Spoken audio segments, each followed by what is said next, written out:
Monetarism is a commonly known philosophy of macroeconomics, often associated with Milton Friedman, but it's actually centuries old.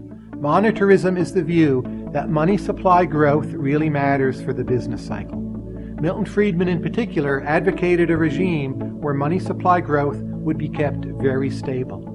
In his opinion, if money supply growth was too rapid, you would get excess inflation. If money supply growth was too slow, you would get a downturn, because Friedman, like John Maynard Keynes, believed a lot of wages and prices were sticky, and thus decreasing that nominal flow of expenditure would cause an economy to contract.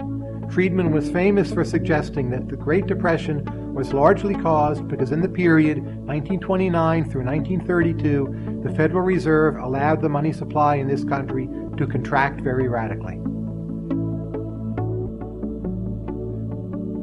Here's a good example of an economic downturn that came about and can be partially explained by monetarism. In 1979 in the United States, rates of price inflation and rates of interest were very high.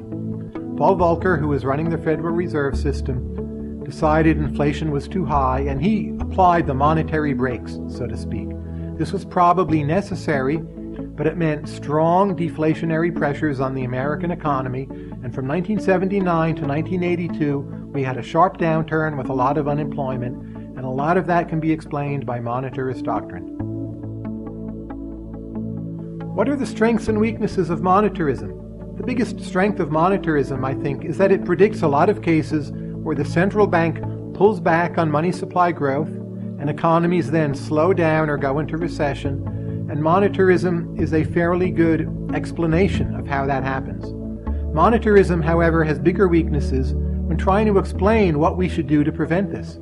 The core recipe of monetarism is to control the rate of growth of the money supply.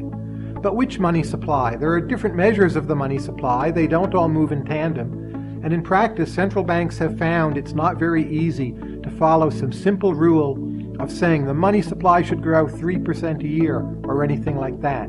That hasn't worked in practice. It tends to lead to too much volatility.